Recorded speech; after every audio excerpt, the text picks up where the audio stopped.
الحمدللہ رب العالمین الصلاۃ والسلام علی خاتم النبیین وعلی آلہ وصحبہ اجمعین اما بعد فاعوذ باللہ من الشیطان الرجیم بسم اللہ الرحمن الرحیم قال اللہ تعالی فی سورة المائدہ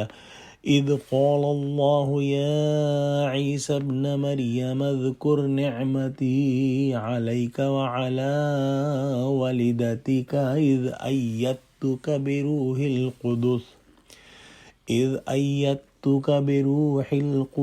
تکلم الناس فی المہد وکہلا۔ ترجمہ: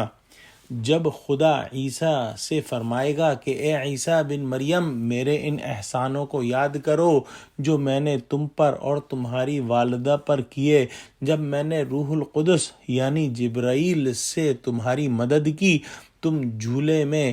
اور جوان ہو کر ایک ہی نسق پر لوگوں سے گفتگو کرتے تھے۔ اس آیت میں روز قیامت حضرت عیسیٰ علیہ السلام کی خاص پیشی کا منظر ہے۔ دنیا میں ان کی پرستش کی گئی، ان کو نعوذ باللہ اللہ کا بیٹا بنایا گیا، ثالث ثلاثہ یعنی تین میں کا تیسرا قرار دیا گیا۔ لہٰذا اب آن جناب علیہ السلام کو اللہ سبحانہ وتعالیٰ کے سامنے جو شرمندگی اٹھانا پڑے گی، اس کا نقشہ کھینچا جا رہا ہے، جب اللہ سبحانہ وتعالیٰ ان کو مخاطب کر کے فرمائے گا کہ اے عیسیٰ ابن مریم، ذرا میرے ان انعامات کو یاد کرو جو تم پر اور تمہاری والدہ پر ہوئے۔ حضرت مریم علیہ السلام پر جو نعمتیں قرآن میں مذکور ہیں وہ یہ ہیں کہ جب حضرت زکریا علیہ السلام کی کفالت میں آپ تھیں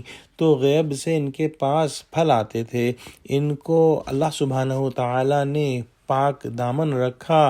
اور ان کو بغیر باپ کے فرزند عطا فرمایا، اور اس فرزند نے گہوارے میں ہوتے ہوئے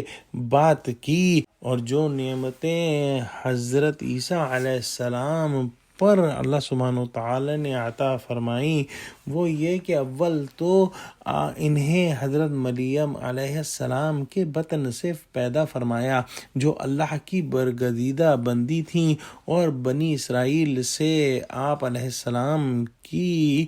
حفاظت فرمائی، پھر آپ علیہ السلام کو گود کی حالت میں بولنے کی قوت عطا فرمائی اور نبوت سے سرفراز فرمایا۔ بنی اسرائیل آپ کے دشمن تھے، اس لیے حضرت روح القدس یعنی جبرائیل علیہ السلام کے ذریعے آپ کی حفاظت فرمائی اور آپ کو مزید معجزے بھی عطا فرمائے جو ہم انشاءاللہ کل پڑھیں گے اس آیت کے بقیہ حصے میں۔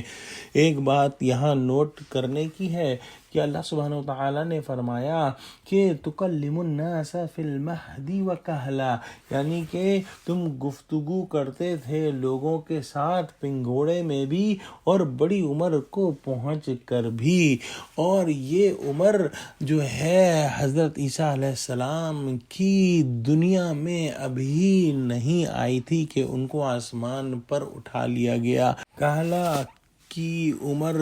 40 سے 60 سال کے درمیان کی ہوتی ہے، لیکن حضرت عیسیٰ علیہ السلام جو ہے وہ 30s کے اندر تھے جب ان کو اٹھا لیا گیا، اور 40 سے 60 سال کی عمر انہوں نے دنیا میں نہیں گزاری، لیکن وہ دنیا میں دوبارہ اسی عمر میں واپس بھیجے جائیں گے جس عمر میں ان کو اٹھایا گیا تھا۔ لہذا آیت کا یہ ٹکڑا اس بات کی قرآنی دلیل ہے کہ حضرت عیسیٰ علیہ السلام دنیا میں دوبارہ تشریف لائیں گے اور لوگوں سے بات کریں گے۔ دعا کرتے ہیں کہ اللہ سبحانہ وتعالی ہم کو قرآن کا فہم عطا فرما، آمین۔ وآخر دعوانا الحمدللہ رب العالمین۔ السلام علیکم ورحمۃ اللہ وبرکاتہ۔